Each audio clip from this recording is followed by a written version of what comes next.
What if the first civilization was 100,000 years old? You're here now, maybe lying in your bed, maybe curled up on the couch, maybe somewhere far away with the hum of the night around you. Before we begin, take a deep breath. Feel the weight of your body sink into where you rest.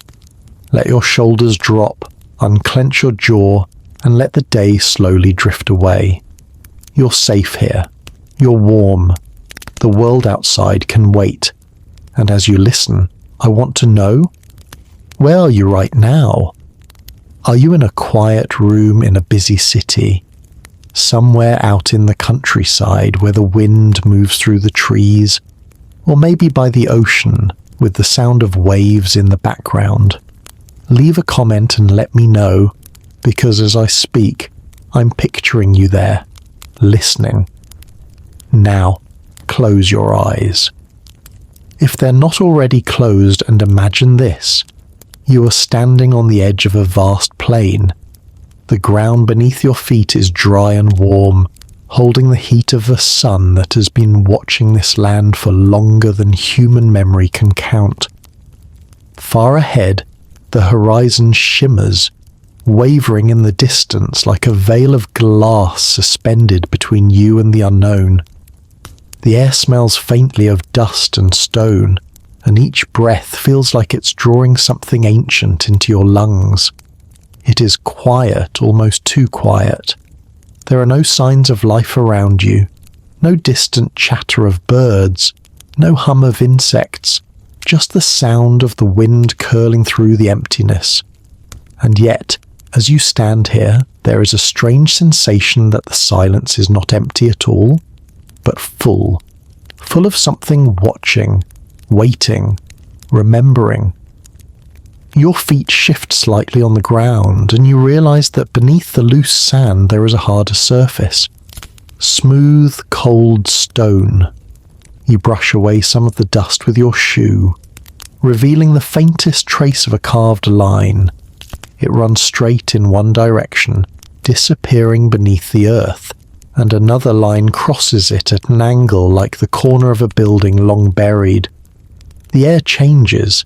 It feels heavier now, thicker, as though the plain itself is holding its breath. You kneel down, touch the stone. It's not the rough, jagged rock of the nearby hills. This is worked stone, shaped, smoothed, placed, and it's deep. Deep enough that whatever it's part of lies far below your feet, hidden from the eyes of the world for longer than our history books even dare to imagine. You rise again, letting your gaze sweep across the horizon. If you squint, you think you see shadows that don't quite match the land. Subtle rises and falls, straight edges where nature would have drawn curves. As if somewhere beneath the dust and time, something sleeps. Something vast. Something built not by the people you know from history class, but by someone else. Someone who walked this world long before the first word was ever written down. And then the question settles over you like a warm, quiet blanket. What if the first civilization was not a few thousand years old, but 100,000? It's a thought that feels like a ripple in a still pond, small at first, but spreading outward, distorting everything you thought you knew. You picture entire cities, lit not by electricity but by a kind of light we have forgotten. You picture streets worn smooth by the feet of people whose names we will never know. You picture towers, temples, gardens, machines, art, everything lost, erased by something so complete that only whispers remain. And yet, here you are, standing at the edge of where it might have all begun. The wind stirs again, curling around you in slow, deliberate swirls. If you close your eyes, you could almost believe it's carrying voices, soft, layered, overlapping like 1,000 echoes drifting from 1,000 years. They do not speak words you understand, but the feeling is there. an invitation, or maybe a warning. Beneath your feet, the stone grows cooler, as if it remembers the touch of those who placed it here. Your fingers itch to dig, to peel back the skin of the earth and see what lies below, but for now, you simply stand, listening, breathing, letting the weight of the moment settle. You glance to the left, where a low hill rises from the plain. Its sides are gentle, almost symmetrical, a natural shape perhaps, or perhaps not. You think of the way the earth reclaims what humans abandon, how walls crumble into slopes, how rooftops turn into mounds covered in grass and trees. A hill might not be a hill at all. It could be the bones of something that once touched the sky. Your mind wanders. How many such places might there be in the world? How many hills, plains, forests, or mountains hide the remains of a people who lived and thrived before recorded time? Could this be just one of thousands of silent ruins waiting to be rediscovered? The air grows still again, and you realize that here, in this imagined place, you are utterly alone. But the kind of alone that feels more like being held than abandoned. The land is not hostile. It is simply waiting. Waiting for someone to ask the right question. Waiting for someone to remember. So you stand there, breathing, feeling the warmth of the stones seep into your skin, letting your thoughts drift to the impossible. What did they look like, these people who came before? Were they like us, or entirely different? Did they speak in words, or in music, or in light? Did they love, build, dream, and fear as we do now? Or did they live in ways so strange to us that we could not even begin to understand? And more than anything, why did they disappear? Was it slow, a fading away over thousands of years, or sudden, like a great fire sweeping across the world? Was it the earth itself that took them, with floods, earthquakes, and ice, or something from beyond the sky? The plain stretches before you, vast and silent, holding its secrets. Somewhere beneath, the answer might sleep in darkness, untouched for longer than we have existed. You take one last deep breath, letting the warm air fill your lungs, letting the weight of the mystery press gently around you. The day begins to fade into the cool blue of evening, and a single star appears above, shining through the thinning light. The first star of the night, watching as it has watched for ages untold. And as you stand there, you cannot shake the feeling that somewhere, far away, others are standing too at other forgotten sites, in other corners of the world, wondering the same thing. What if this is not the beginning, but only the latest chapter in an endless story? Now let yourself sink even deeper into the stillness. Feel the tension drift from your body, the air slow in your chest. Somewhere, beyond the edges of time, the first civilization waits for us to remember. And maybe tonight, in your dreams, you will walk their streets. The star above you seems to shimmer with a strange persistence, as if it refuses to blink. You notice it now more than the others that begin to emerge in the darkening sky. There is strange comfort in its presence, a silent witness across the ages. As you stand in the stillness, your breathing slows even more, your muscles relax, and you feel the soft heaviness that comes before sleep. If you are lying in bed now, let your arms sink into the mattress. Let your head feel cradled by the pillow, and let your mind drift with the story. You are safe, here in this place between waking and dreams. You shift your attention downward again, to the cold, carved stone beneath your feet. A thought keeps circling in your mind. This cannot be the only piece. If you were to dig, if you were to push away centuries of dust and sand, You might find an entire wall, an archway, maybe even the steps of a forgotten temple. And still the question lingers like a breath against your ear. What if this place is far older than history allows? You can almost see it. The plain around you transforms in your mind's eye. The ground is no longer dry and barren, but green and vibrant. Tall grasses ripple in the wind, dotted with wildflowers. You hear the sound of voices in the distance, low, melodic, carried on the breeze. Shapes move along wide, straight pathways that cut across the land, lined with tall columns of white stone. The air smells of wood smoke and something sweet like spiced fruit. You blink, and the vision fades, replaced once more by the vast, silent plain of now. But the sense remains that you're standing exactly where they stood, in the same air, beneath the same sky. Far to the north, faint shapes rise on the horizon. At first, they look like jagged hills, but as the fading light slides over them, straight edges catch the glow. It could be rock, or it could be something else. You imagine enormous blocks, carefully cut and stacked with impossible precision. No chisel marks, no mortar, just stone resting upon stone, as if placed there by hands that knew exactly how to balance strength and grace. The wind shifts again, brushing against your face like a whisper. You take a step toward those far shapes. The earth crunches under your feet, the stones hidden beneath the surface making a faint hollow sound. It's the sound of something buried and waiting. The first civilizations we know of, according to the textbooks, rose no earlier than a handful of millennia ago. Mesopotamia, Egypt, the Indus Valley. And yet, in this quiet moment, the land feels older than all of them combined.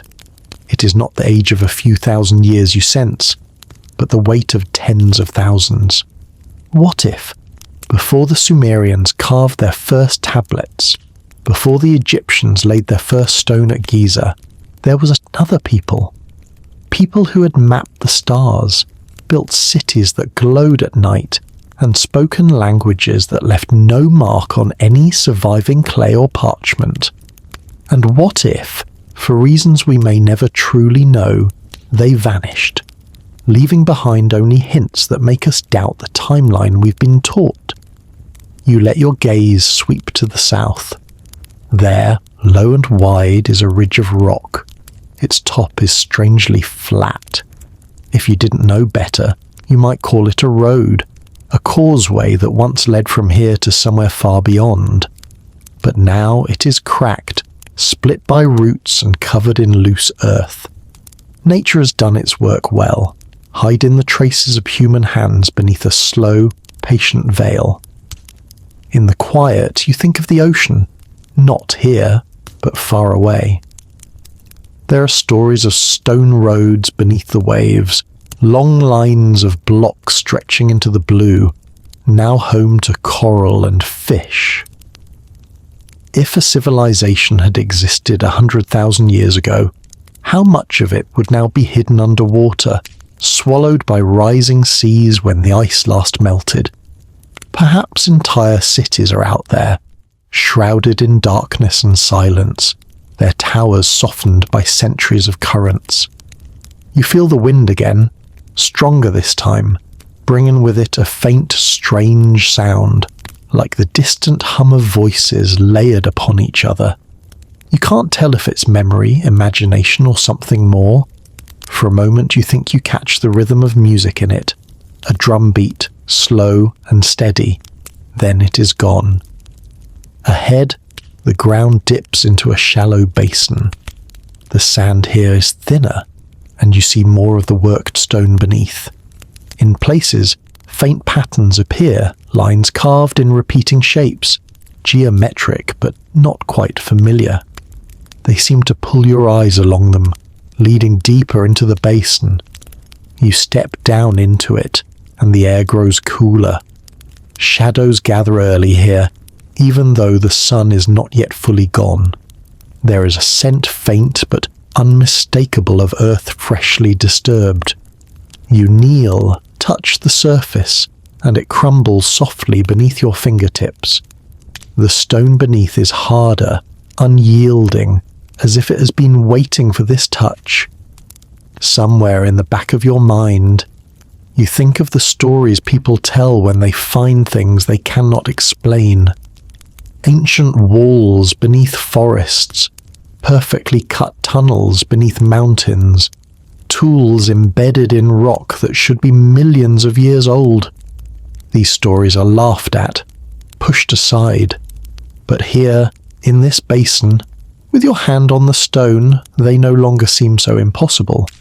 You straighten again, letting your fingers brush the dust from your palm. The first star is joined by another, and another. The sky deepens into indigo. Soon the plain will be swallowed by night. But you do not feel fear. Instead, you feel as though the darkness will help reveal something that daylight hides. The wind moves again, warmer now, curling around you like a slow, invisible tide. You take another breath. Let your shoulders fall even more. The hum of the world seems to fade, leaving only your heartbeat and the faint sigh of the air. The idea that this land might hold the memory of a civilization 100,000 years old is no longer a distant fantasy. It feels immediate, present, something just beyond the veil. And though you cannot yet see it fully, you know it is there, in the lines of the hills, the angle of the stone, the way the earth feels underfoot. You tilt your head back, look up at the stars and think about how they must have looked to the people who once stood here. Did they chart them, name them, build their lives around their cycles? Did they leave messages written in the patterns of light above us? The basin is quiet again, holding its breath. Somewhere beneath you, perhaps many meters down, there might be chambers, corridors, rooms filled with artifacts untouched since the day they were sealed. And perhaps, just perhaps, one of them holds the key to proving they were here at all.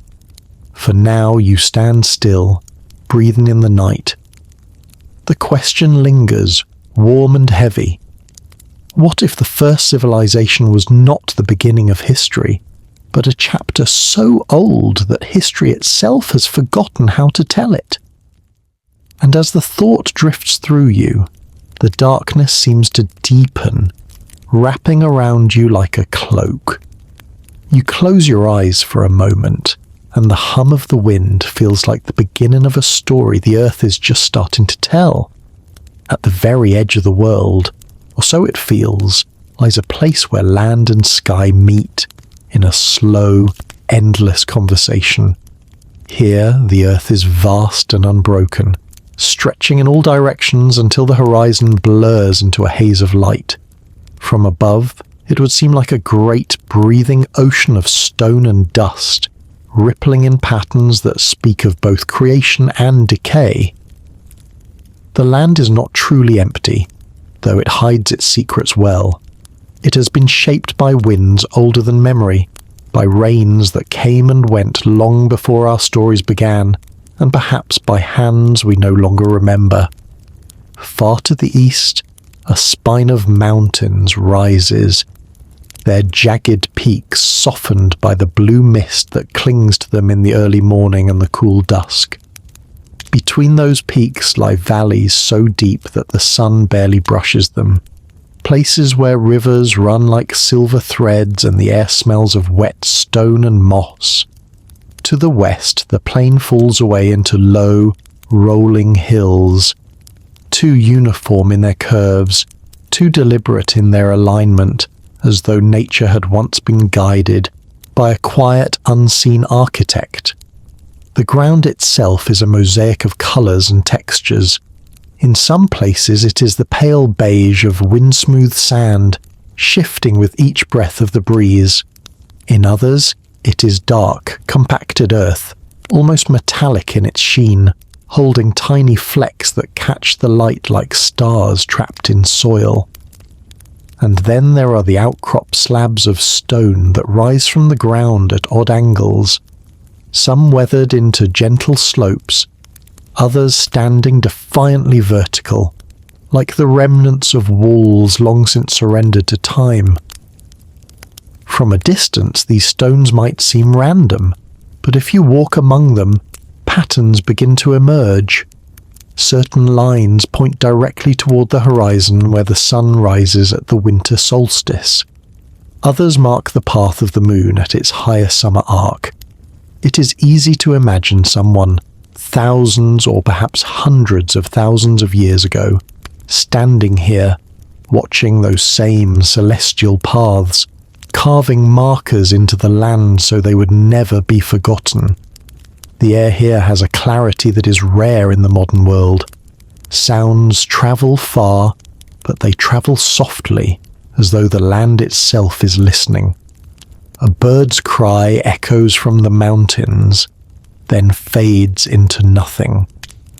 The wind moving through a patch of dry grass becomes a whisper that could almost be words. Even your own footsteps seem reluctant to disturb the silence, falling with a muted thud that is quickly swallowed by the earth. The location itself sits on a kind of natural crossroads, though today it feels isolated and untouched. To the north, beyond the basin and the ridged hills, a long, narrow pass opens between two mountains, leading to lands that were once fertile and green. To the south, a dry riverbed cuts through the plain, its wide channel now filled with sand, but its banks still holding the memory of water. Perhaps this was once a trade route, a lifeline for a people who moved goods and stories between far-flung settlements. And yet, despite the openness, there is something about this place that feels concealed. Not hidden in the way of a cave or a dense forest, but hidden in plain sight, its truth masked by the passage of time, its presence made invisible by the way we have been taught to see the world. To most who pass through, it is just land, beautiful, vast, and empty. But for those who linger, who look closely, the land begins to speak in fragments. At certain angles, the slopes of the hills align perfectly with each other, as if they were once part of a grand design. In the basin, faint outlines in the soil suggest rectangles and circles too precise to be chance, and under the light of the full moon, pale lines appear on the ground traces of paths or walls, glowing faintly before vanishing again with the sunrise. To the trained eye, this location would be of immense archaeological interest.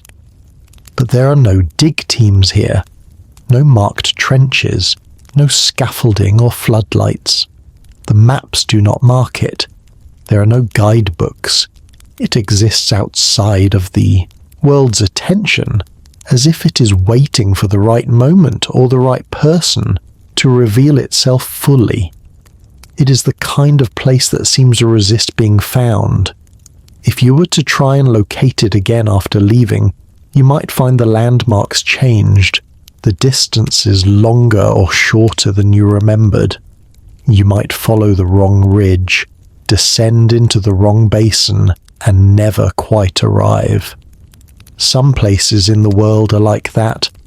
They remain where they are, but the path to them shifts, as though the earth is protecting something fragile or sacred or dangerous. In the evenings, when the sun slips behind the western hills, the light turns golden and slow, spilling across the plain like honey. Shadows stretch and merge, turning the stones into long, dark fingers that point towards something you cannot see.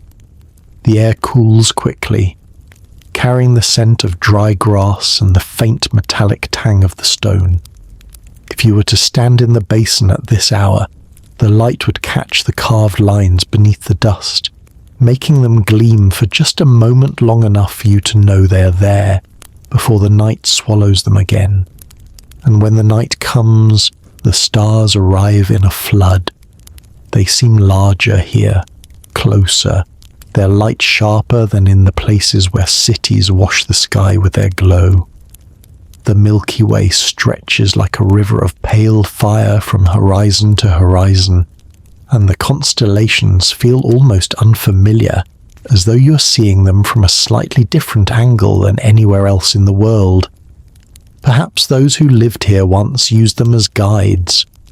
Perhaps the stones are arranged to echo their patterns, to mark the passing of the seasons or the cycles of time on a scale far greater than a human life. The land holds the weight of its own history, and that history is deep. It is the kind of depth you feel not in your mind, but in your body, in the heaviness of the air, in the way your skin prickles when you walk certain paths, in the strange sense of recognition when you run your hand along a piece of stone shaped long before your lifetime. It is not the history of kings and empires we learn in school, but the older, stranger history that exists outside of names and dates, a history written in the bones of the earth itself. And somewhere beneath your feet, hidden beneath layers of dust and time, there may be the remains of something that does not fit within the neat borders of our timelines. Walls older than the pyramids, streets worn by the feet of people we have never named, objects carved from materials that should not have been available or shaped in ways we cannot replicate. All of it waiting in the darkness, patient as stone. For now, the land keeps its secrets, but it watches. Always, it watches. And for those who come here, whether in waking life or in the drifting edges of dreams, it offers glimpses. Just enough to make you wonder. Just enough to make you question what you thought you knew.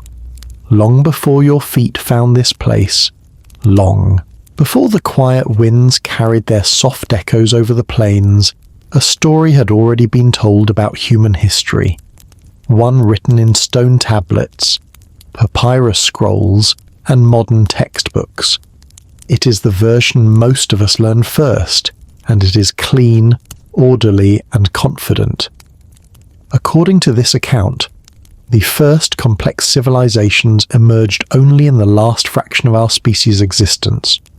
Before that, we wandered. We hunted and gathered. We survived, but we did not build monuments or cities. The official history begins somewhere around 6,000 years ago in Mesopotamia, between the rivers Tigris and Euphrates.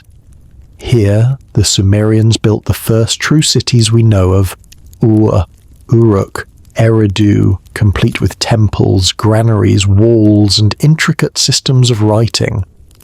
They cultivated crops, tracked the movement of the stars, and developed laws to govern their growing populations. This is where historians say civilization began. From there, the timeline unfolds like a neat tapestry. Egypt's old kingdom rising beside the Nile around 3000 BCE, the great cities of the Indus Valley thriving in what is now Pakistan and India by 2600 BCE, the Shang dynasty of China building walled settlements by 1600 BCE. Step by step, century by century, humanity moves forward. Bronze Age to Iron Age, ancient to medieval, medieval to modern. In this telling, there is no place for a civilization 100,000 years old. We simply did not have the capacity for it, the story says. At that time, our ancestors were scattered in small bands across Africa, learning to shape simple stone tools and mastering fire. They were clever and resourceful, but they lacked the numbers, the stability, and the knowledge to create something that would endure.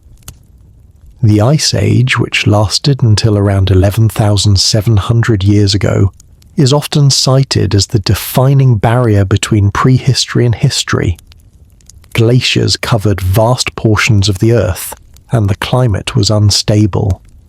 The idea of building great cities or complex societies during such conditions seems improbable. Even when the ice retreated, it took thousands of years for humans to settle into permanent communities. Agriculture, according to the standard view, began only around 10,000 BCE. And without agriculture to feed large populations, civilization as we define it could not exist. Archaeology reinforces this narrative.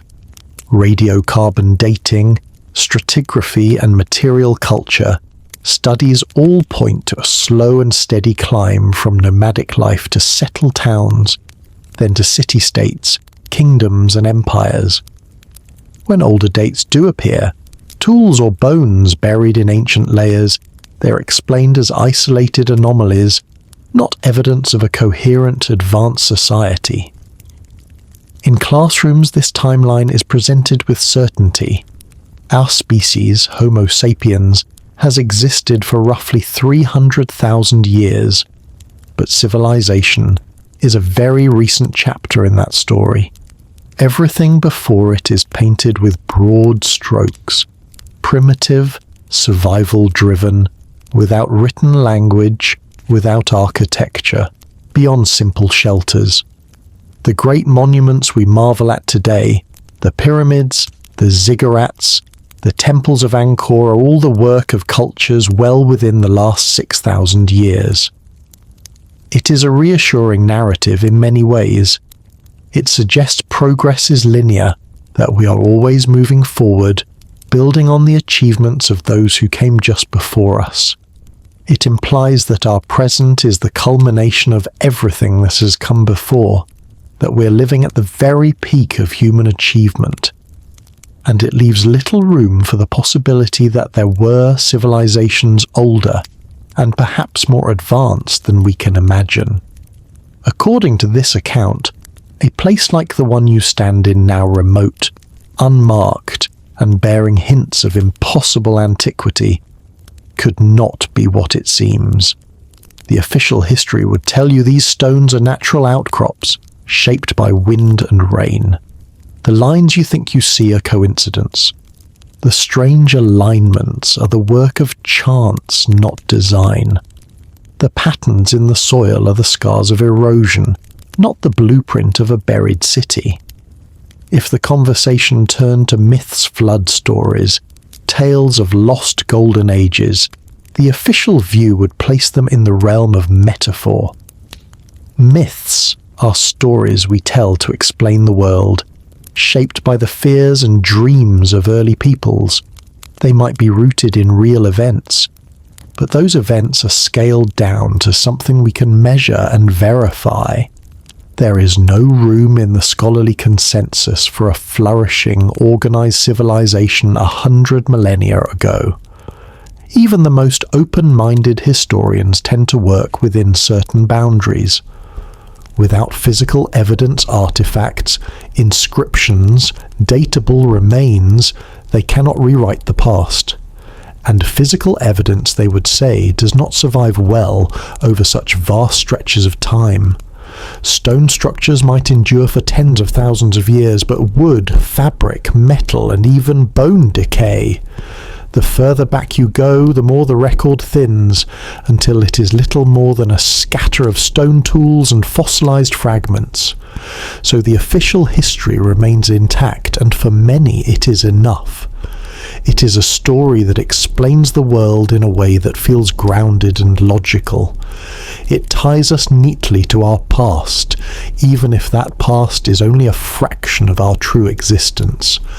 And yet, there is something about the land here that doesn't quite fit into that tidy progression.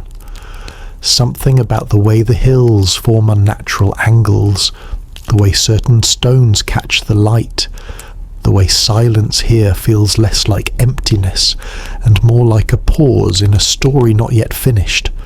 Standing here, the weight of the official history presses against you, steady and firm. But beneath it, there is another weight lighter, stranger, harder to define. It is the sense that the earth itself is holding back something, waiting for someone to notice. The official record might dismiss this feeling, just as it dismisses the whispers of legends or the wild claims of fringe explorers. But the longer you stand here, the more that second weight grows until it begins to feel just as real as the one you were taught. Somewhere between the two lies the truth. You take a slow breath, feeling the cool air fill your lungs. The mountains to the east catch the last light of the sun, turning their mist into liquid gold. The plain darkens, the shadows lengthen, and the stars begin to emerge once more. The official story would end here, with the land quiet and untouched, nothing more than a landscape shaped by time and weather. But your story feels like it is only beginning. Somewhere, just beyond the edge of certainty, lies a thread.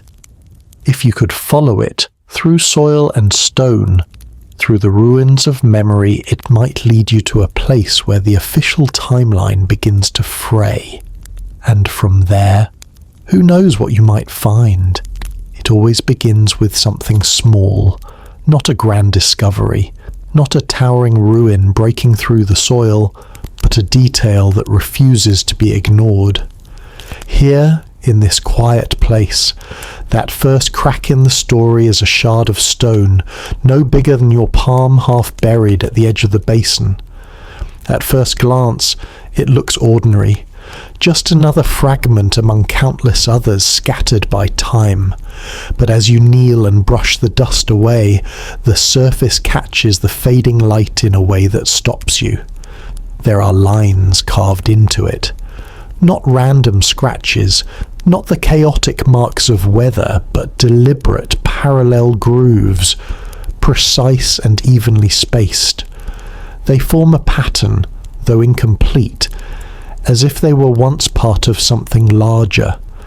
The stone is hard, far harder than anything that could be shaped with the simple tools attributed to the hunter-gatherers who were supposed to inhabit this land in deep prehistory. You run your thumb along the grooves. They are smooth, as if worn by touch over generations. A tool sharp enough and steady enough to cut this stone cleanly would not appear in the archaeological record for tens of thousands of years after the date this place should belong to. According to the official history, this should not be here. Nearby, the ground dips slightly, forming a shallow depression. You wander toward it, each step crunching softly on the earth. Here the soil is different, darker, looser. You dig your fingers into it and feel something flat just beneath the surface. With a little effort, you uncover a piece of stone much larger than the first. It is rectangular, its edges sharp, its surface polished. Not by erosion, not by accident. It is the kind of shaping that speaks of intention. In the fading light, you notice more of them. A scatter of stones in the depression, each with edges that suggest they once fit together. You picture them forming part of a wall, a floor, perhaps even a set of steps.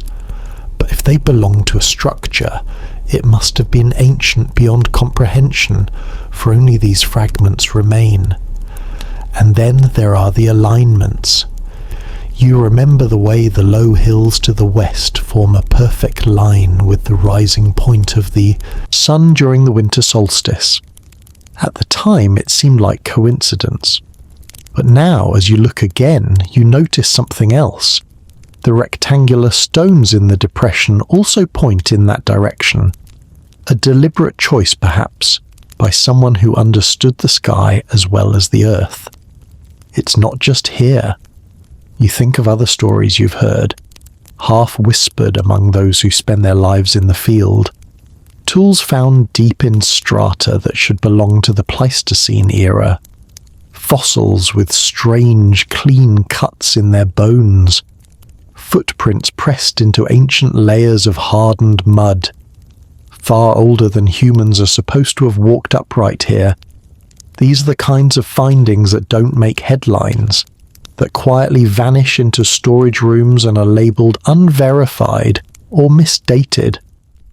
A memory comes to you of reading about a stone sphere, perfectly smooth, found in a riverbed thousands of miles away.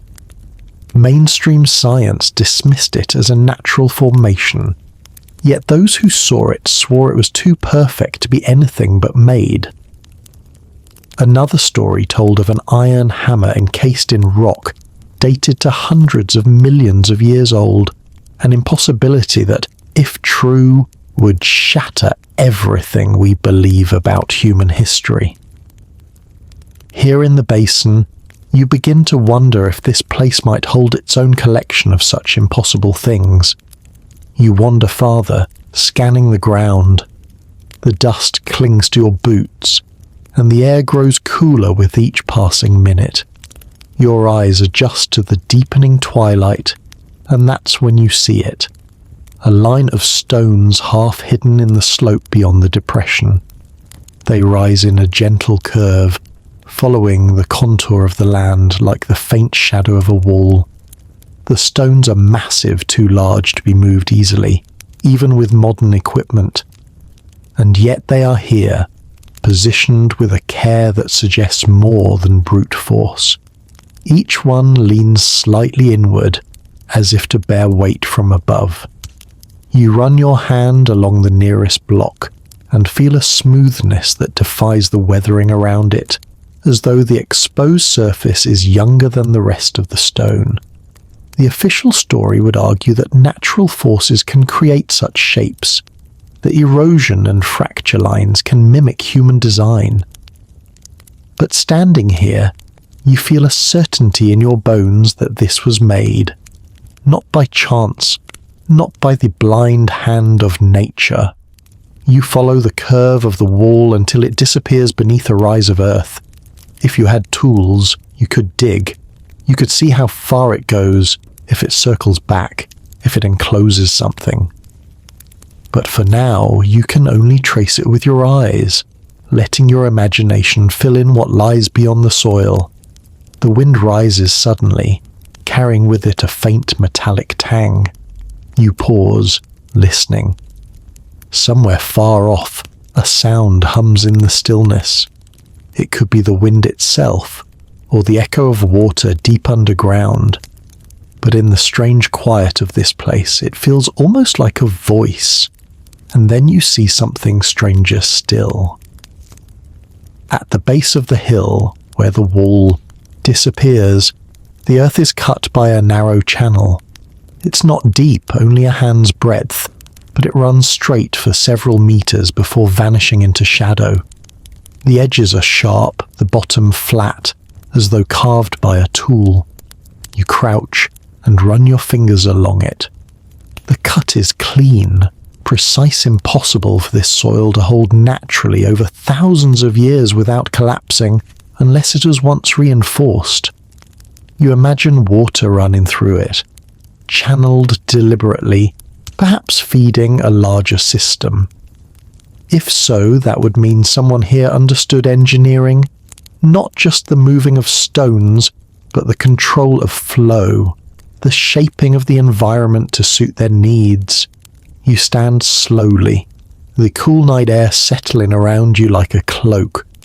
In your mind, the fragments begin to connect, the carved grooves, the polished stones, the alignment with the solstice, the wall that curves into the earth, the channel that vanishes into darkness. Each one could be explained away in isolation, but together they form a picture that does not fit within the story you were taught. The first crack in the official history is not a single event. It is a mosaic of small impossibilities, scattered across the land like whispers from another age.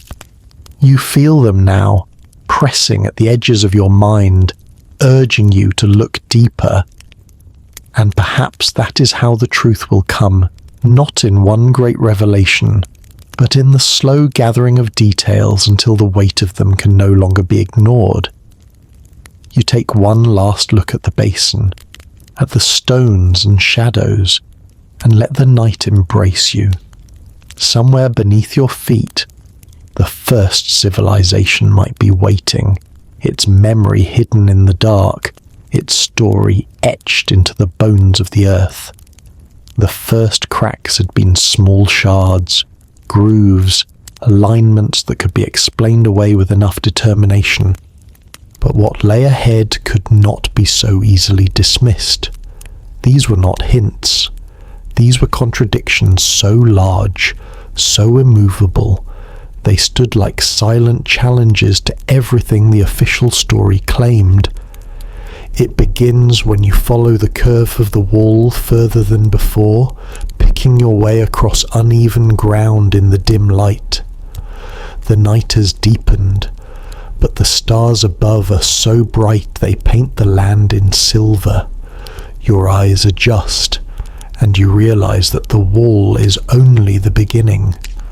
Half buried in the slope beyond, enormous blocks emerge from the soil, each one larger than a small car. Their surfaces are smooth, their edges still sharp despite the eons. You place your palm against the nearest stone and feel its chill seep into your skin. It is not the same kind of rock found in the hills around you. This one glitters faintly under starlight, flecks of pale crystal catching the glow.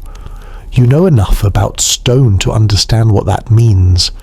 This block was brought here from somewhere far away. But how? The quarry for this type of rock, if it even exists nearby, could be hundreds of kilometers distant. Moving such masses today would require cranes, trucks, and careful planning. Yet here they stand, fitted together without mortar, their seams so tight you could not slip a piece of paper between them. You walk along the line of these blocks, counting them 7, 8, 9, before the formation curves sharply inward, vanishing under a mound. The curve is too precise to be accidental. You picture it rising above the ground long ago, a wall or foundation that once formed part of a great structure, and then your foot catches on something in the dust. You crouch and brush it away, revealing a cylinder of stone as thick as your forearm. At first it seems unremarkable, but as you turn it in your hands, you notice that it is perfectly round machined smooth, with a hollow core. It is a kind of shaping that should be impossible for the age suggested by this place. This is no random stone.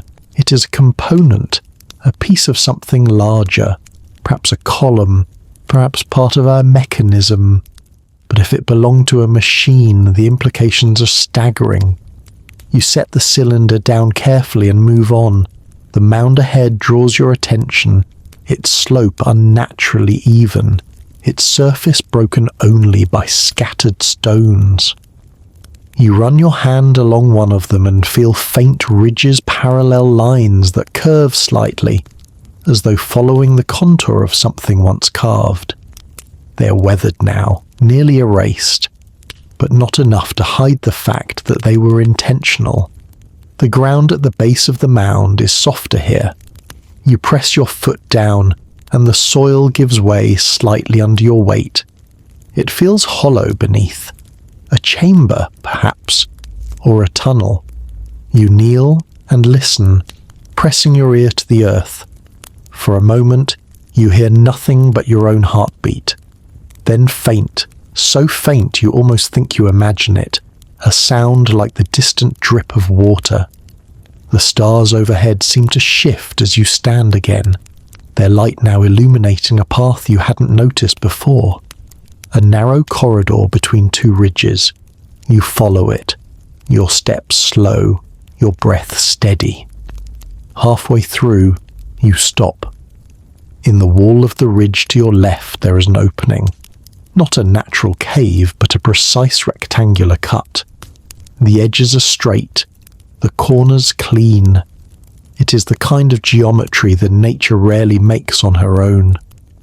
The entrance is small, no more than a meter high, forcing you to crouch as you step closer. Inside, the darkness is total. You reach out and your hand meets stone smooth, cold, and utterly unyielding. The walls feel too straight, too flat, as if shaped with a level of skill and control far beyond crude chisels. You retreat for now, unwilling to press into the dark without light, but the knowledge remains. This is an entrance, and entrances lead somewhere. As you return to the open plain, you think of other anomalies from around the world sites whispered about in quiet circles.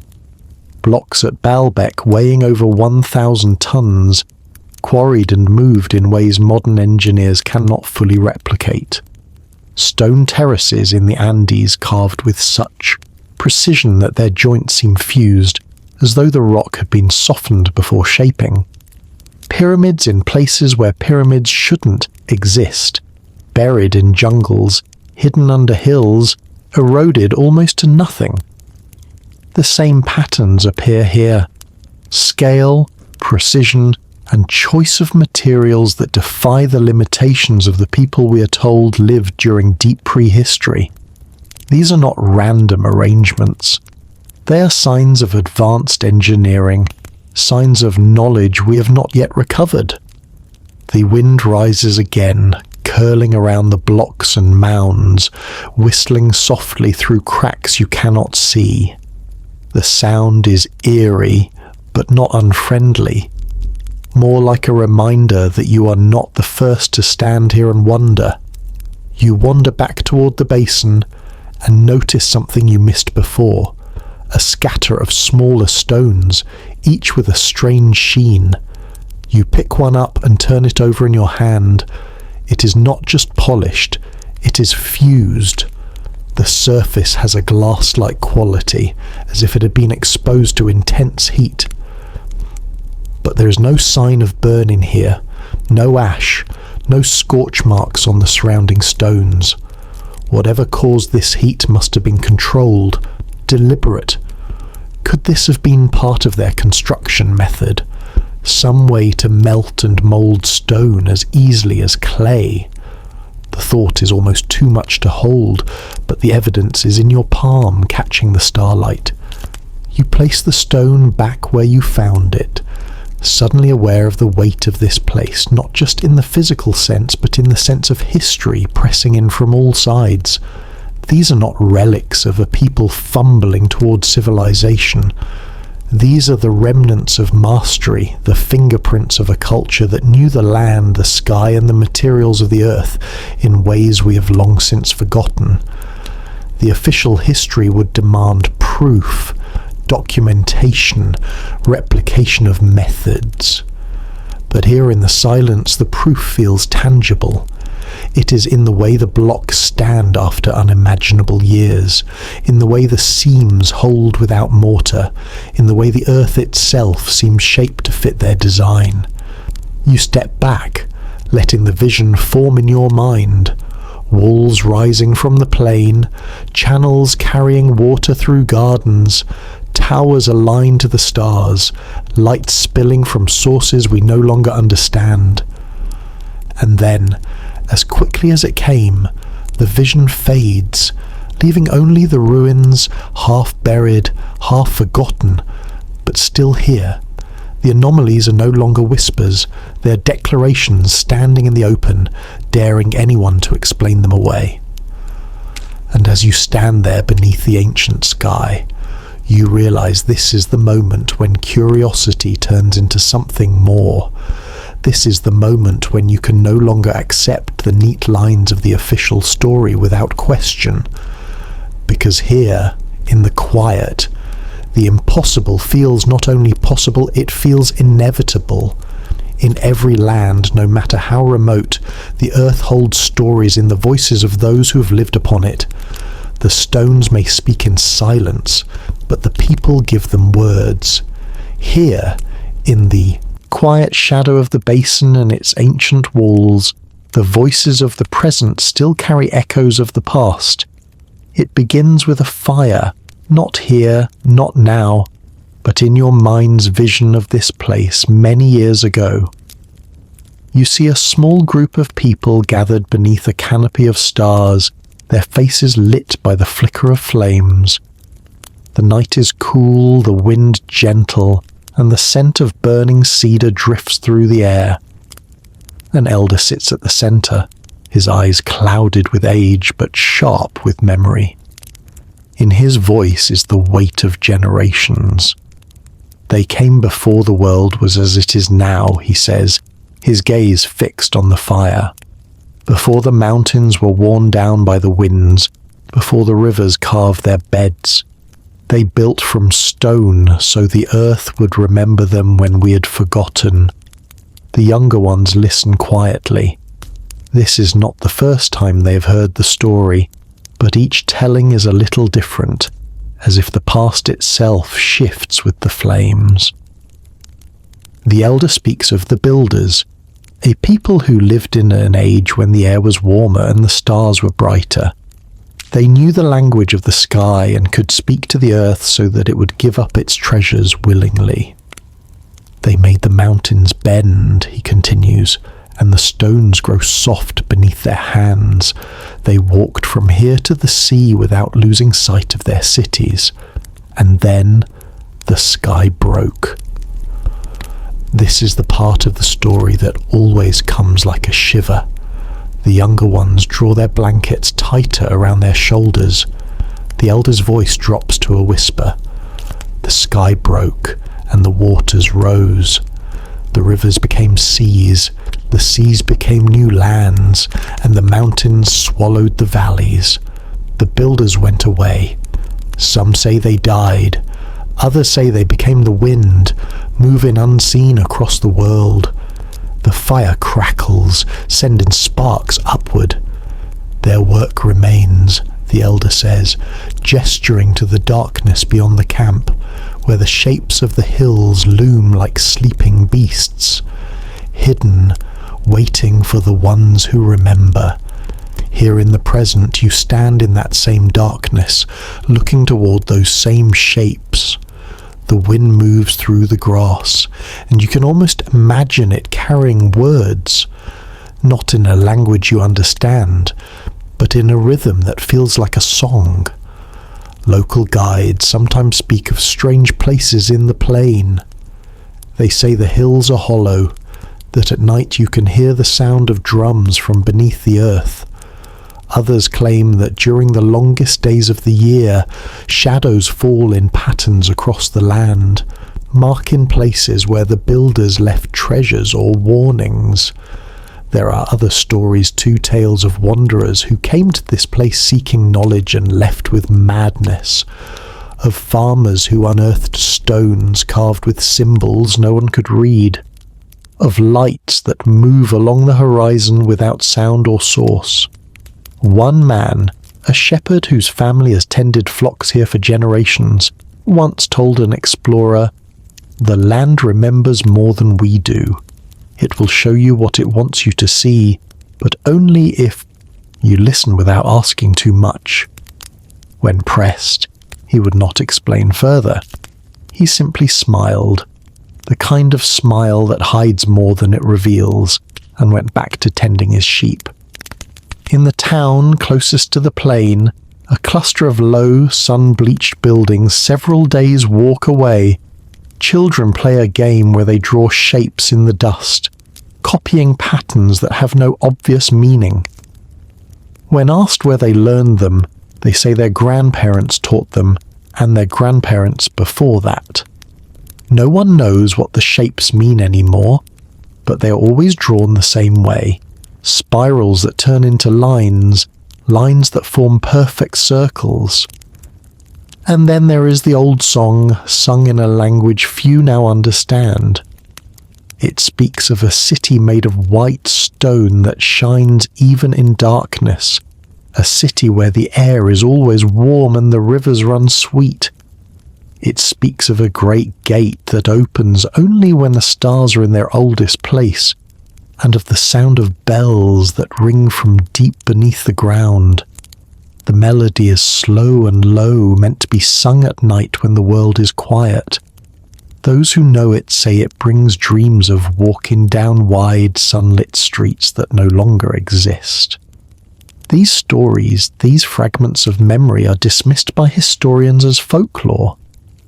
But standing here among the half-buried stones, you begin to wonder if they are something more. Folklore often begins as history, worn down by time into a form that can be remembered without books or tablets. The details may change, but the core remains. If the builders were real, if they shaped the land and then vanished in some great cataclysm, their memory might live on only in these stories. Perhaps the sky breaking is a poetic way of describing a meteor strike or volcanic eruption. Perhaps the waters rising recalls a flood from melting ice. The symbols in the children's games could be the remnants of a written language passed down through imitation long after its meaning was lost. And yet, there is a difference between theory and presence. Here, you can feel the weight of these stories. They do not feel like inventions. They feel like warnings. The wind rises, pulling strands of grass into small, swirling eddies. For a moment, it almost sounds like the low hum of that old song, as if the land itself is singing to you. You stand very still, letting the sound wash over you, letting the air carry whatever fragments of truth it holds. In the end, you realize that history is more than dates and ruins. It is also the stories whispered around fires, the songs sung by children, the shapes drawn in the dust, and sometimes those are the only things that survive when the stones are buried and the names are lost. Perhaps that is why the elder's voice still lingers in your mind, repeating that single line. Their work remains, hidden, waiting for the ones who remember.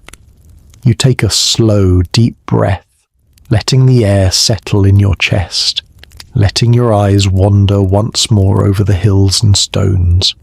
Somewhere in their shadows the builders wait, and perhaps tonight, in the hush between the stars, you will hear them again. The stories you've heard here, the fragments of memory, the whispers of the builders, do not stand alone. As you walk the dark plain, the wind cool against your face, you begin to think of other places, far from here, where the earth holds the same kind of secrets.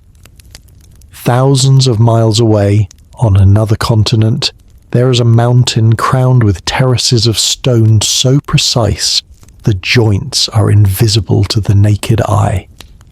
The people who live there now say it was built by gods, not men. Archaeologists call it a product of clever engineering from a few thousand years ago. But the stones tell a different story. Their surfaces are polished smooth, their shapes fitted together in ways that defy explanation. No mortar, no gaps, no settling over time, just the impossible precision of a vanished hand. In the jungles of Southeast Asia, temples rise from beneath the roots of ancient trees. Some have been reclaimed, restored, turned into monuments for tourists to marvel at. But others still sleep, swallowed by vines, their corridors filled with shadows. Carvings on their walls depict animals that should not exist in this part of the world, or at least not in the era they are said to have been built. They show maps of the stars not as they appear now, but as they appeared tens of thousands of years ago. Far to the south, in the Pacific, islands scattered like green jewels across the blue Holdstone platforms so massive, so carefully aligned, that their builders must have possessed both advanced navigation and a deep knowledge of astronomy. Yet according to the official history, the people who lived there had no written language, no large-scale engineering traditions. The stones simply appeared in the archaeological record, their origin wrapped in uncertainty. And then there is the plateau in South America High, barren, windswept, where great blocks of stone lie scattered like toys left behind by a giant child. Some are shaped in such complex angles, with so many perfect cuts, that even our best modern tools would struggle to replicate them. One stone in particular, often called the Gateway, is carved with intricate designs that no one has fully deciphered. Its astronomical alignments suggest it was once a calendar, but for what sky? The stars have shifted since then, their slow drift through the millennia, meaning that the alignments only make sense if the stone was placed tens of thousands of years ago. The similarities between these places are unsettling.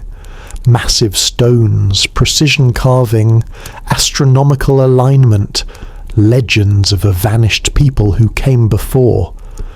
The official histories of each location treat them as separate, independent creations.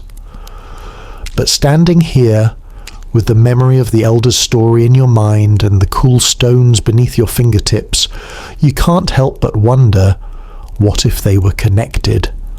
What if these far-flung sites are the scattered remnants of a single civilization, one that spanned continents in an age when humans were not supposed to be capable of crossing oceans? What if the builders were not bound to one land, but moved across the globe, leaving their mark wherever they went? The idea is not new. Some have whispered of Atlantis, a great city swallowed by the sea. Others speak of Lemuria, a lost continent said to lie beneath the waves of the Indian Ocean. Still others imagine a web of ancient cultures connected not by ships or roads, but by a knowledge now lost to us. Knowledge of the stars, the tides, and perhaps even the deeper forces of the earth itself.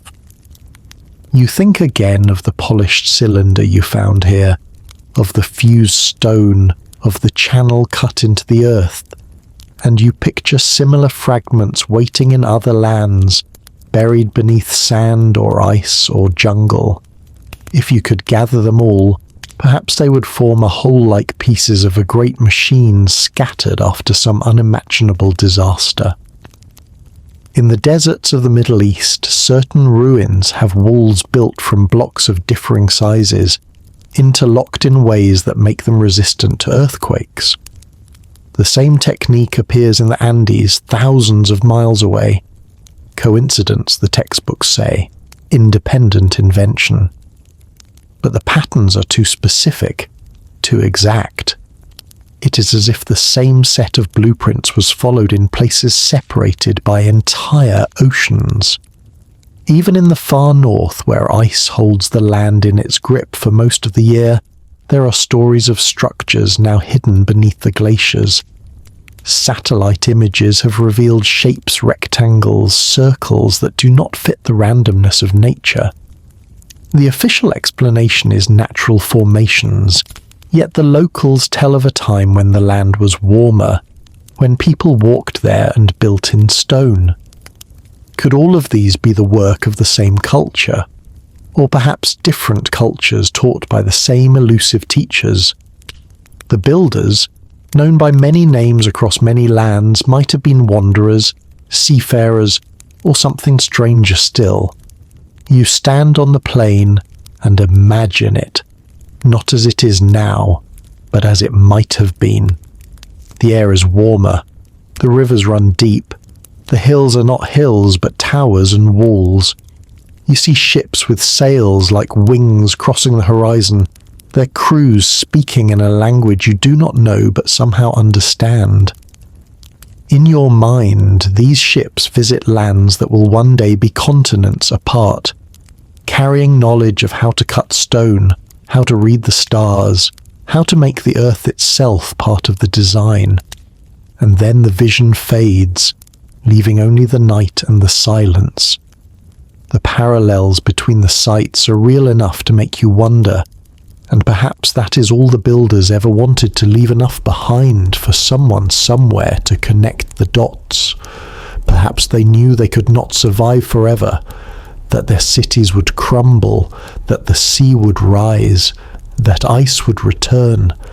Perhaps they hoped that in some distant future another people would find the scattered pieces and remember. You turn your gaze upward. The stars are sharp against the black, each one a pinprick of light from a place impossibly far away. They have been here longer than any civilization, longer than the builders, longer than the first human thought.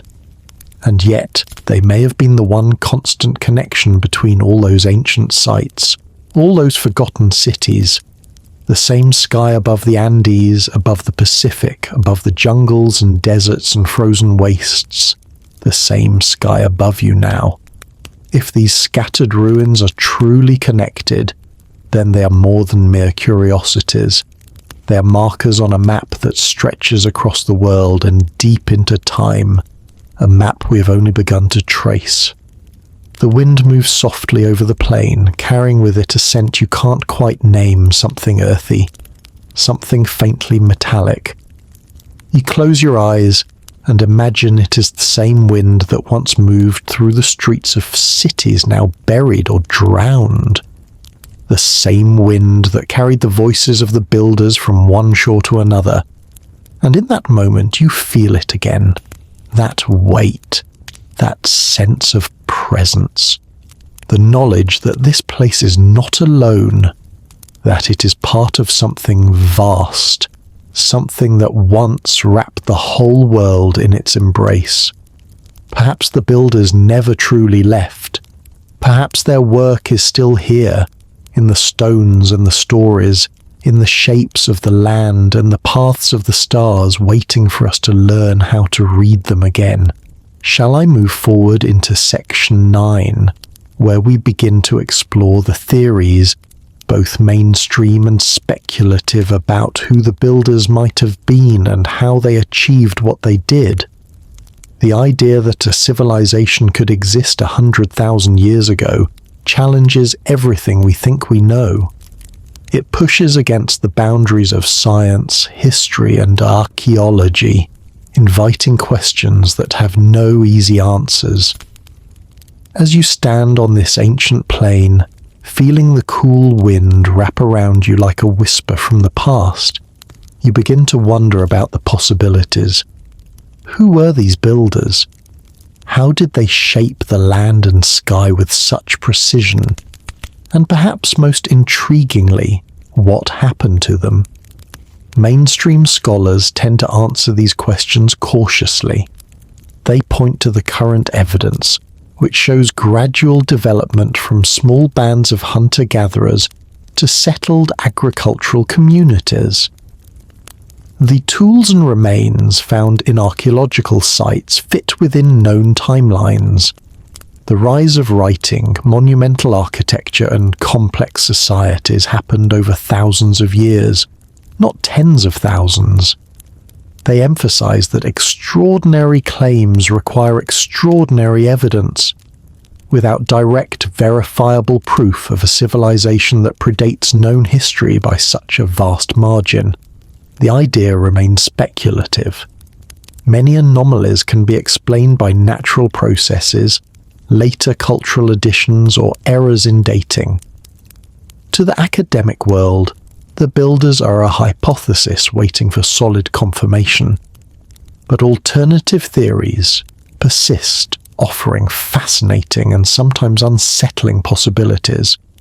Some suggest that early humans, perhaps a lost branch of Homo sapiens or even a now extinct species, possessed advanced knowledge long before the supposed dawn of civilization.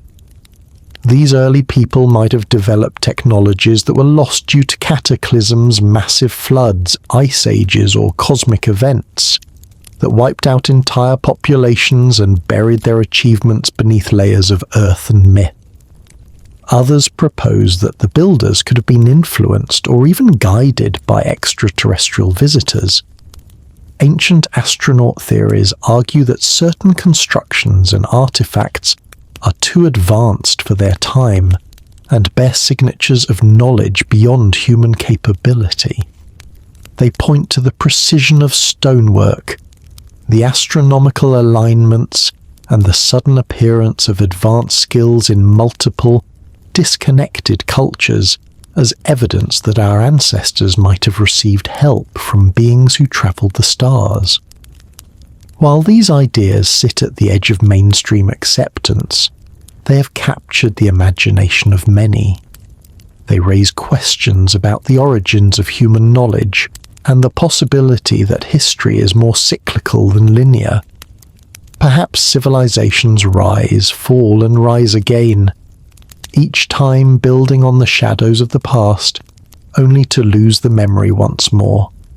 There is also the theory of lost technologies. In this view, the builders might have possessed tools and techniques that far surpassed what we have today, in certain ways that allowed them to manipulate stone, metals, and even energy in forms we cannot yet understand.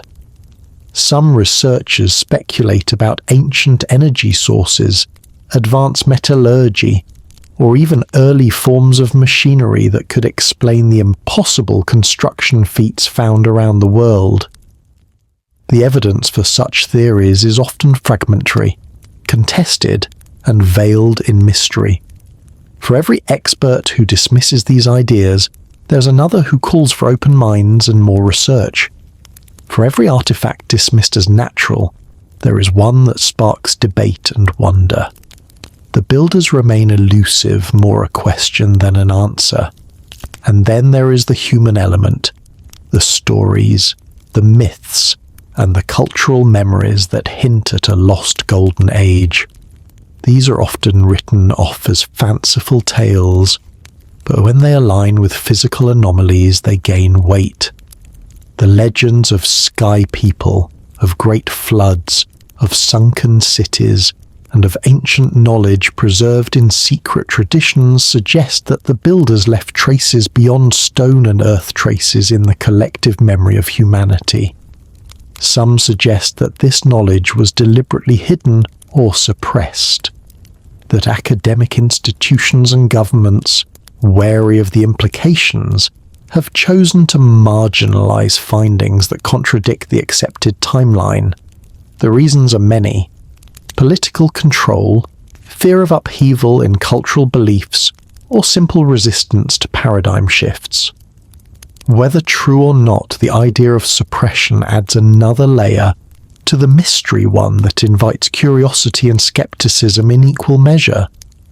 You think about the layers of earth beneath your feet, each one a record of time passing, of civilizations rising and falling, of moments lost to fire, flood, and forgetfulness. You imagine the builders walking this land, their hands shaping stone, their eyes lifted to the stars, their voices joining the wind in a language now silent. If they existed, if their cities once thrived and then vanished, what can we learn from them? Could uncovering their secrets change how we see ourselves, our history, and our place in the cosmos? Or is it enough simply to know that they were here, that we are part of a much longer story, woven through with mystery and wonder? The night deepens, the stars wheel overhead, and the cool air settles. You feel a quiet connection, not just to the builders, but to all who have come before and after. The past is not a distant place, but a living thread that runs through the present, tying you to a story far greater than any one lifetime. And as you stand in the stillness, you realize that the theories are not just about facts or proof, they're about imagination, faith, and the human desire to understand the unknown.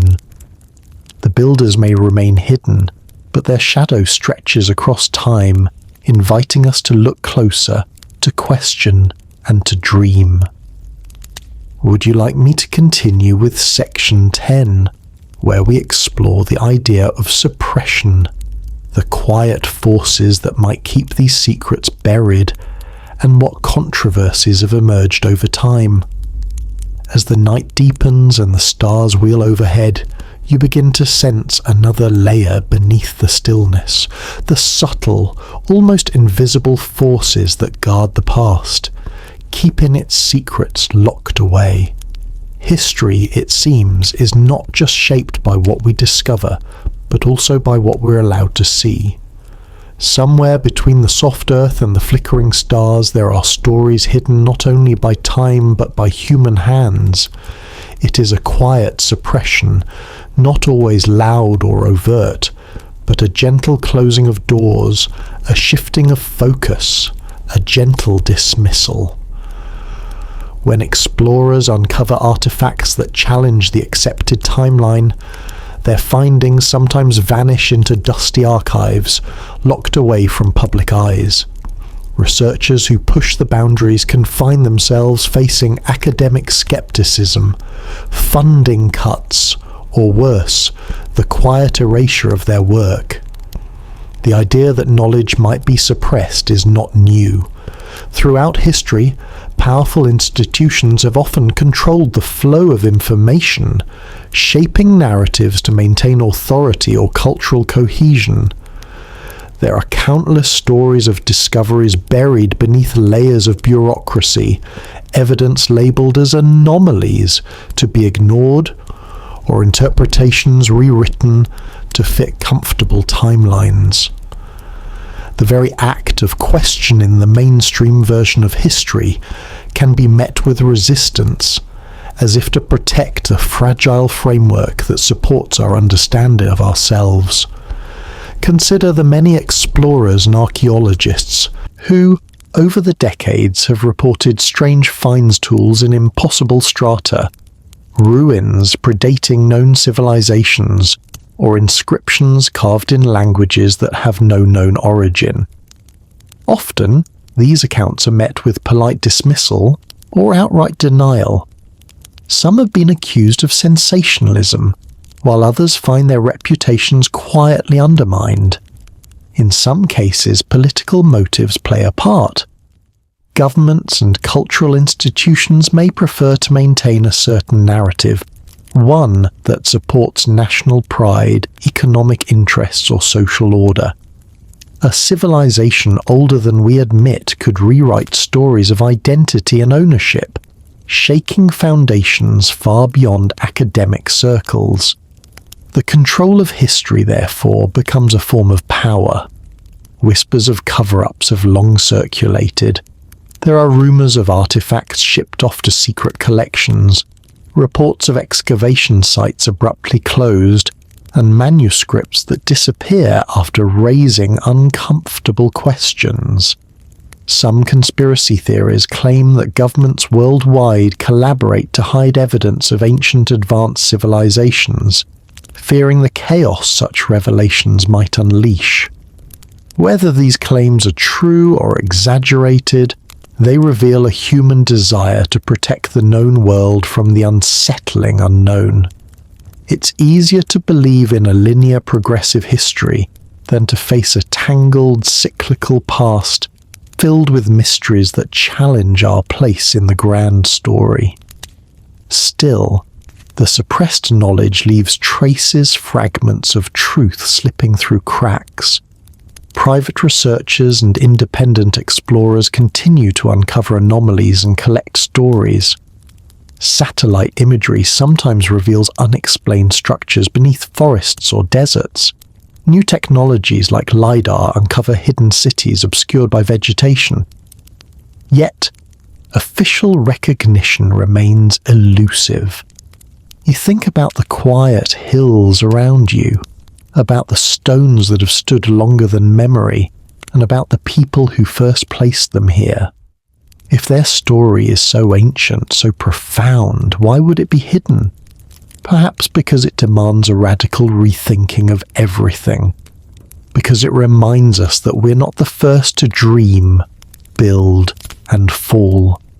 Because it challenges the comforting myth of steady human progress. The suppression angle is itself a kind of mystery, a shadow that falls over the pursuit of knowledge. It asks you to consider not just what is hidden beneath the soil, but what is hidden within ourselves. Fear, pride, and the reluctance to face truths that unsettle. And yet, history has a way of resurfacing. The suppressed often find their voices again, quietly at first, then louder. What is hidden beneath the earth can rarely stay hidden forever. You feel the weight of these thoughts as the wind picks up, carrying with it a chill and a faint distant sound, perhaps the echo of footsteps long gone, or the whisper of those who built this place, waiting for the day their story is told. In the silence, you realize that the past is never truly silent. It hums, beneath the surface, persistent and patient, ready to reveal itself to those who listen carefully enough. Long before the technology of satellites and ground-penetrating radar, long before drones soared over jungles and deserts, there were those who dared to search for the unknown with little more than courage, conviction, and a tattered map. These explorers and archaeologists ventured into uncharted territories, driven by whispers of ancient civilizations that refused to fit the neat timeline taught in classrooms. Their stories are woven into the fabric of mystery some celebrated, others forgotten, many shadowed by controversy. In the late 19th century, a man named Charles Leonard, a passionate explorer with little formal training, set out across a remote mountain range after hearing tales of enormous stone structures hidden beneath thick forests. Though many dismissed his claims as the fantasies of a dreamer, Leonard persevered. He documented massive blocks carved with strange symbols, walls so perfectly aligned they seemed to defy natural formation. He sent photographs and notes back to scholars, hoping to ignite a wider investigation. But the response was cold. Academics labelled his work speculative, his evidence inconclusive. Funding dried up. His papers languished in obscure journals. Some whispered that powerful institutions had no interest in disturbing the accepted history. Leonard's name faded, and with it, much of his work was lost to time. Decades later, in the early 20th century, a geologist named Amelia Roth made headlines with her discovery of unusual artifacts in a desert basin. Among her finds were tools made of metals that should not have existed in the era to which the strata were dated. She reported carved stones with precise edges, some etched with symbols resembling no known language. Roth's findings challenged the prevailing understanding of human development. Yet, like Leonard, she faced skepticism and dismissal. Peer reviewers questioned her methods. Colleagues distanced themselves. Funding agencies turned cold. Rumours circulated that Roth's discoveries threatened to unravel long-held narratives. Despite her meticulous records and multiple witnesses, her work was sidelined, and she died with many of her findings unpublished. These forgotten expeditions share a common thread. Brave individuals challenging the limits of knowledge, facing isolation and pushback. Their stories remind us that truth often hides behind layers of institutional inertia and cultural resistance. Even more poignant are tales of explorers who vanished or had their work suppressed under mysterious circumstances. Some were silenced by political forces who feared the repercussions of their discoveries. Others succumbed to accidents in remote, unforgiving landscapes. A few accounts suggest intentional efforts to erase evidence, documents lost, journals destroyed, photographs withheld. One such figure was Dr.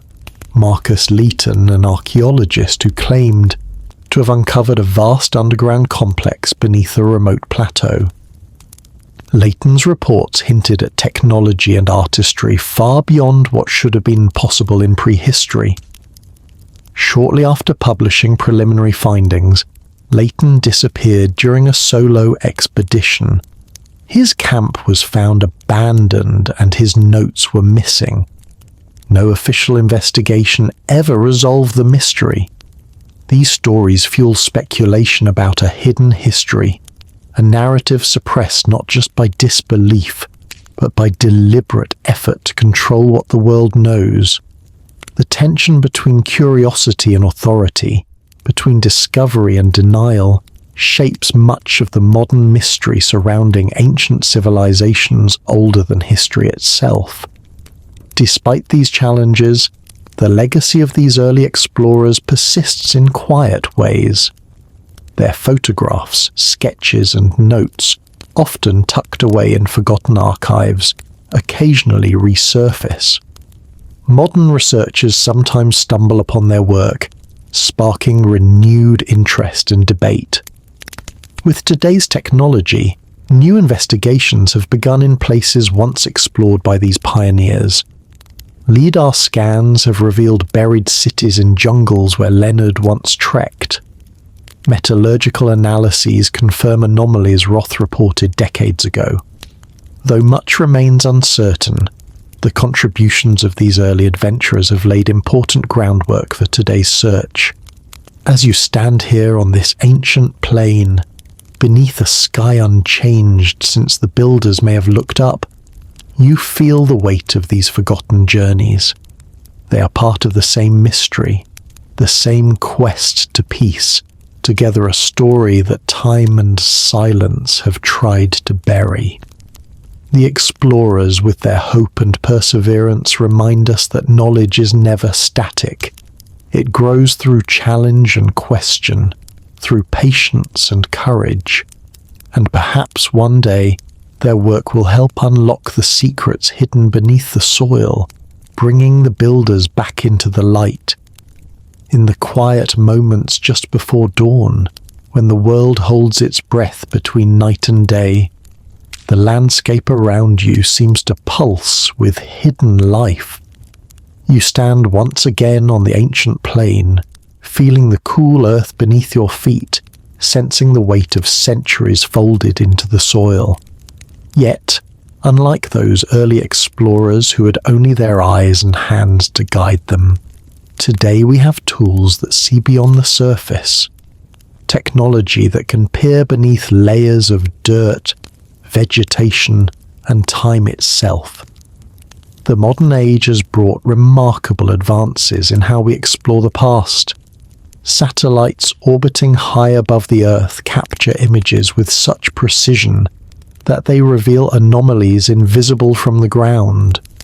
These eyes in the sky have discovered geometric shapes, vast structures, and intricate patterns in deserts, forests, and mountains. Shapes that suggest ancient human activity far older and more widespread than previously thought. One of the most revolutionary tools in recent years has been LIDAR, short for light detection and ranging. LIDAR uses lasers fired from airplanes or drones to map the surface below, even through dense jungle canopy. This technology can create detailed three-dimensional maps that expose hidden ruins, roads, and terraces buried beneath thick vegetation for thousands of years. In places once thought to be wild and untouched, LIDAR has unveiled entire cities lost to history.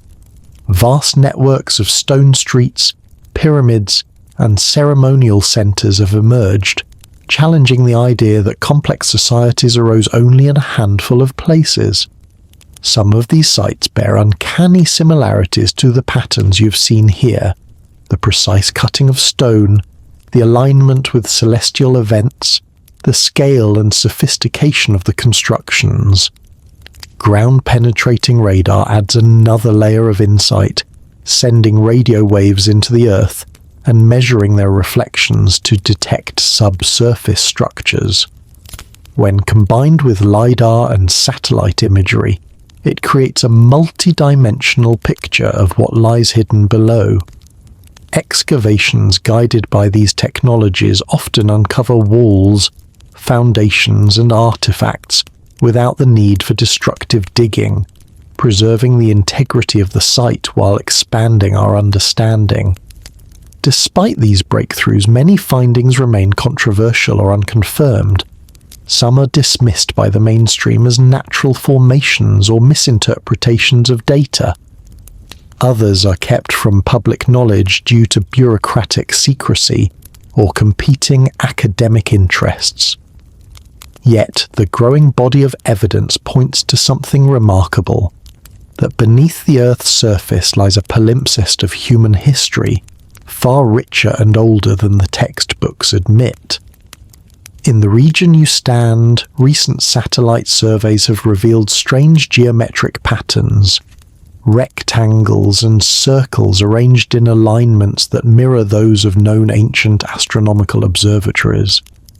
Preliminary LiDAR scans have hinted at terraces and building foundations buried beneath centuries of soil and vegetation. Ground teams have reported unusual stone blocks, some polished and shaped in ways that recall the skills of the builders you have imagined. While the work is ongoing and many questions remain, these modern investigations breathe new life into the mystery.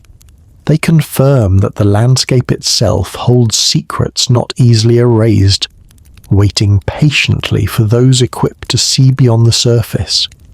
You imagine the first people who walk this plain not as isolated nomads, but as architects, astronomers, and engineers. They must have watched the stars with reverence, marking their movements on stone and earth. Perhaps they built underground chambers to preserve knowledge, or channels to manage water through the dry seasons. Their technologies may have been lost or misunderstood, but their legacy endures, encoded in the very ground beneath your feet. As night deepens, you feel connected to the scientists and explorers who now carry the torch. Armed with lasers, satellites, and sensors, they are uncovering the past layer by layer, their work bridges centuries, linking the builders to the present, and you sense the slow unveiling of a story that has been waiting in silence for too long. The wind stirs, brushing softly through the grass and stones, and you close your eyes. In the quiet, the hum of machines scanning beneath the earth feels like a distant echo of the builder's own tools, lost to us but never completely gone. And perhaps, as these investigations continue, the silence will break. What if we're not the first? What if, instead of being the pioneers of civilization, we are simply the latest chapter in a story written across the vast stretches of time one that began long before recorded history and will continue long after we are gone? Standing here in the cool stillness of this ancient plain, beneath the endless canopy of stars, it becomes impossible not to imagine the immense tapestry of human experience stretching beyond what we have dared to acknowledge. We like to think of history as a straight line, a steady progression from simple beginnings to complex societies, from caves to cities, from shadows to light. But what if that line is more like a spiral, winding and looping back on itself through cycles of rise and fall, growth and collapse?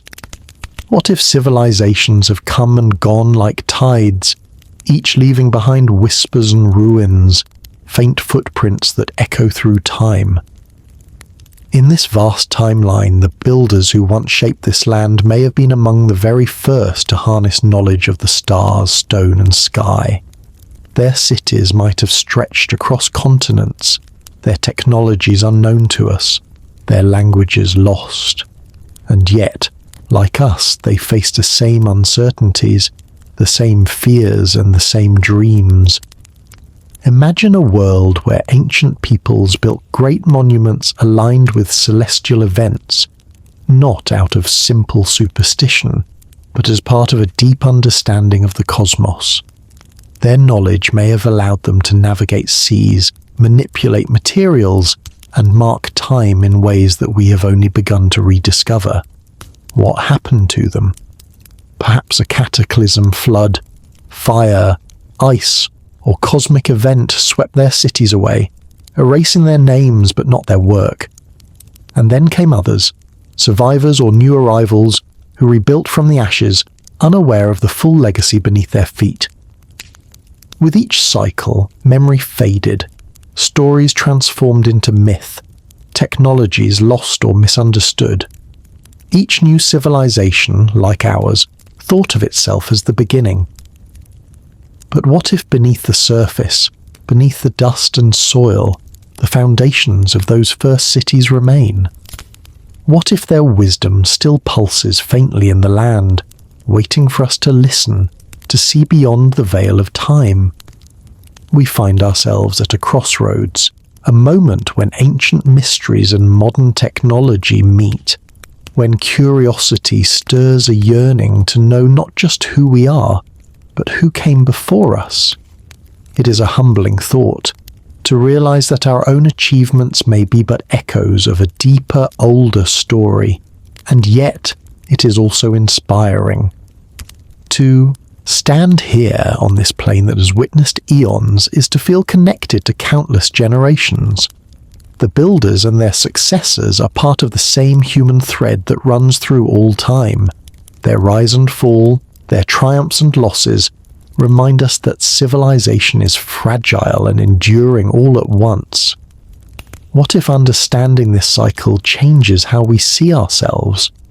What if embracing the idea of a past much older than history encourages us to approach the future with more humility and care?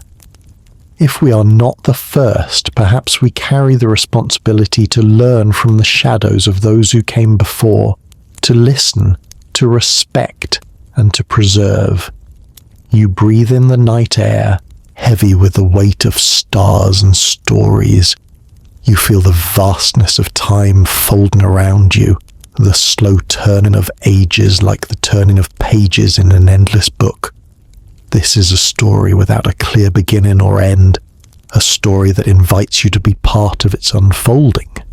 Together we stand at the edge of that story, peering into the darkness, wondering what lies beyond. The past is not lost, only waiting to be remembered. And the future, like the builders' cities beneath the earth, is a promise still to be shaped. Let us carry that thought gently into the quiet night, letting it settle into our minds like a soft whisper, a question that lingers beyond sleep. Now, as you listen in the quiet of your own space, imagine yourself once more standing at the edge of that ancient plain. The earth beneath you is solid, yet beneath its surface lies a story far older than anything you've been told. The air is cool and still, the wind a soft murmur that carries the weight of forgotten times. You feel the stones beneath your feet, the dust brushing against your skin, and the fading light of stars overhead. In this moment, you're not just a spectator, but a part of something vast, a link in a chain that stretches back beyond memory, beyond history. You breathe slowly, deeply, letting your body relax fully into the quiet. Let your muscles soften, your thoughts slow, and your heart find a steady, gentle rhythm. The mystery here is not meant to rush you or stir fear, but to cradle you in wonder, to invite you to rest within the vastness of time. You may feel a gentle breeze move past, as if the land itself is breathing alongside you. The weight of centuries presses softly on your skin, but it is a gentle pressure, like a hand resting in quiet companionship. Around you, the shadows stretch long and blend into the night, and somewhere beyond sight, the stones hum with the silent song. This song is old, older than cities or kings, older than written words. It is the echo of a time when the first people carved their lives into the earth building, dreaming, hoping. It is the rhythm of countless generations who lived beneath the stars you see now. You may wonder what it was like to walk among them, to see the sunrise from atop those ancient walls, to hear their voices in the wind, to touch the stones they shaped with care. Though their names are lost and their stories buried, the essence remains faint but real, like the last notes of a lullaby carried through time. As you stand here, imagine the stars above shifting slowly in the sky, just as they have for thousands of years. The constellations are different from the ones we know, or maybe just seen from a different angle, from a time when the Earth's tilt was not quite the same. The sky itself is a map, a guide, a reminder of cycles of endings and beginnings woven together. You feel the vastness of this moment, the connection to the builders who may have stood where you stand now. Their hands shaped these stones, their dreams shaped this land. And now, through the quiet of the night, their presence reaches out to you. This place, this plane, is a threshold between known and unknown, past and present, waking and dreaming. You can feel it in your bones, in the gentle pulse of the earth beneath you, in the hush of the night. The mystery is not solved here. It is alive, breathing alongside you. So let yourself sink deeper into that stillness. Feel the calm spread through your body like water soft and warm. Your breath slows, your heartbeat steadies, and your thoughts drift like clouds across a vast sky. There is nothing you need to do now but listen to the wind, to the stones, to the silence that holds all things. In this moment, you are part of the story. You carry the memory of the builders forward, even if only in your dreams. Their legacy is not just in stone, but in the quiet spaces between spaces you now inhabit. And as you breathe gently in the darkness, you might feel a whisper, a gentle invitation to remember, to keep seeking, to keep wondering, even as sleep begins to carry you away. As the night deepens around you and your body sinks further into rest, there is a quiet moment where time feels like it has folded inward. In this stillness, the mysteries of the ancient world seem less distant, less locked away in dusty books or buried beneath layers of earth. Instead, they feel close, almost within reach, like a gentle pulse beneath the surface of your own being. You have walked through the echoes of a civilization that may have flourished long before history's familiar pages began. You have stood where stones were shaped with care, where the sky was mapped with reverence, and where stories were whispered through generations. And though the builders' names are lost, their presence lingers in the wind, the dust, the very air you breathe. There is a lesson here, soft and profound, that the true depth of history is not just what we see in ruins or read in texts, but what we carry inside us. The past is alive in memory, in myth, and in the quiet corners of the earth. It is a story that invites us to wonder, to question, and to dream beyond the limits of what we think we know. What else might lie hidden, waiting for us to remember? This question hangs gently in the air, unspoken but ever present. It is not a demand for answers, but an invitation, a beckoning to remain curious and open. The mystery of the builders is not a puzzle to be solved and closed, but a door left ajar, inviting us to explore and discover, to connect and imagine. Perhaps the greatest secret they left behind was the understanding that history is not linear or fixed, but cyclical and alive. Civilizations rise and fall, knowledge is lost and found, and the earth itself remembers far longer than we can. In this endless cycle, each of us plays a part, whether as seekers, storytellers, or guardians of the past. You might feel a gentle warmth spreading through your body now, a calmness that carries you closer to rest. The questions will remain, but they do not need immediate answers. They can drift with you into dreams, weaving through the quiet places of your mind, lighting the way toward tomorrow's curiosity. As the night wraps around you like a soft blanket, the silence grows deeper, more profound. It is the silence of stones waiting, of stories half told, of time itself breathing slow and steady. And in that silence, there is peace. Let the quiet carry you now. Let your thoughts slow to the rhythm of your breath, and know that you are part of something greater. A vast, unfolding story that stretches across millennia and stars. And as always, may the silence guide you through the past. As your mind drifts gently between wakefulness and sleep, I want to take a moment to reach out to you, wherever you may be listening. Tonight, as you journey through these stories and mysteries, I invite you to share a little part of yourself with us. Where are you right now? Is it a quiet room lit only by a bedside lamp? Or maybe a cozy nook with soft blankets wrapped around you? Are you nestled somewhere far from here, beneath a sky filled with stars? Or perhaps in a bustling city that hums with life even in the late hours? Sharing where you listen creates a quiet connection, a thread that binds us across distance and time. It reminds us that though this story spans centuries, even millennia, it is also about the present moment, the here and now with you. Wherever you are, your presence is a part of this unfolding tale. The world is vast and wide, but tonight, through these words, we come together.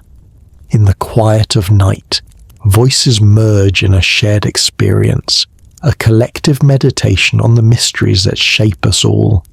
Your thoughts, your feelings, your curiosity, they are all part of this gentle conversation with the past. And so, as you lie still and let your body relax further, I encourage you to let your mind wander gently.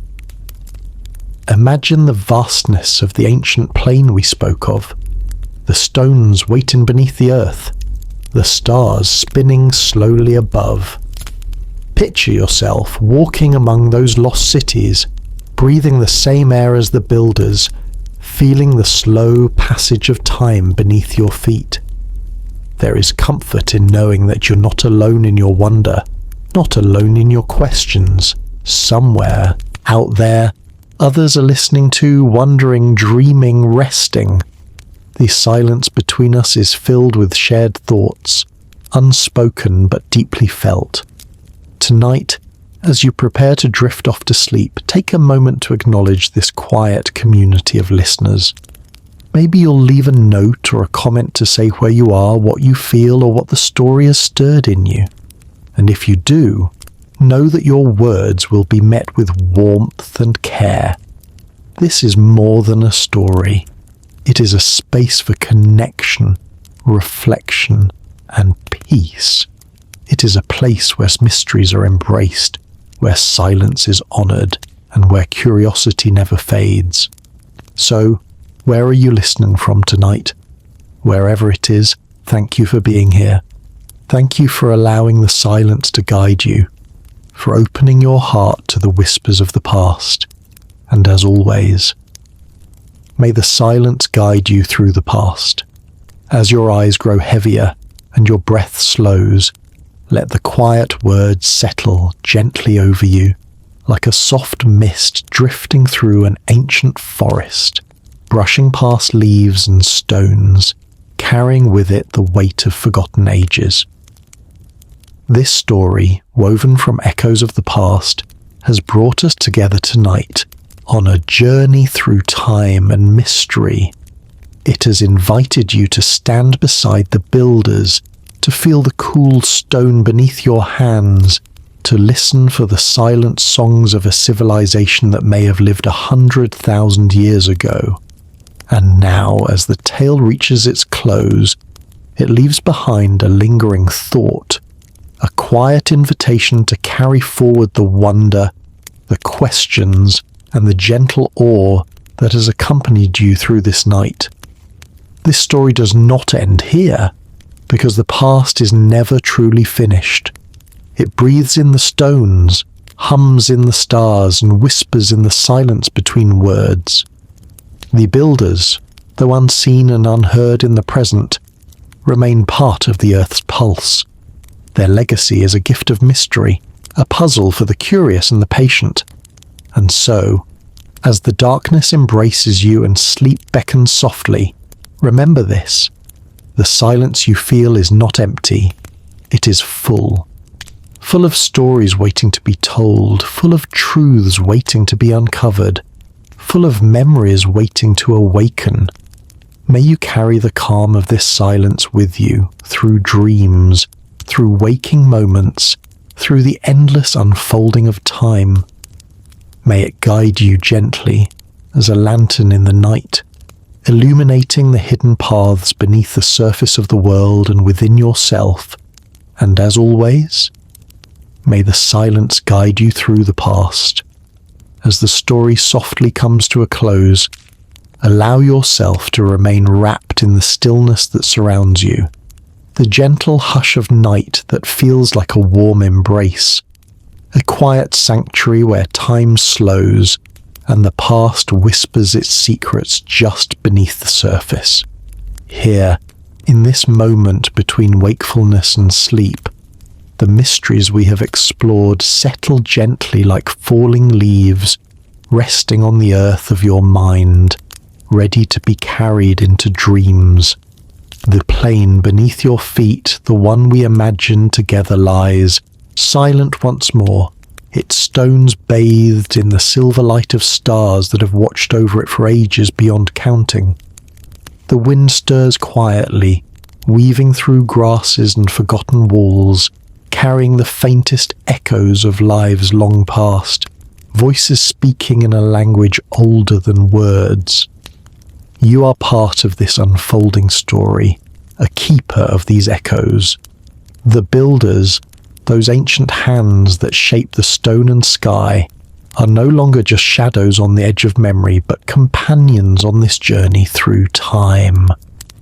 Their legacy is woven into the fabric of the earth itself, and through your listening, it lives anew.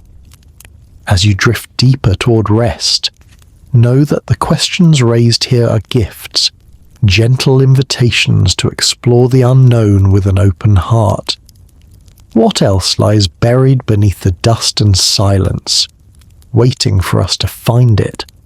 What stories will awaken in the quiet spaces of the world and within your own dreams?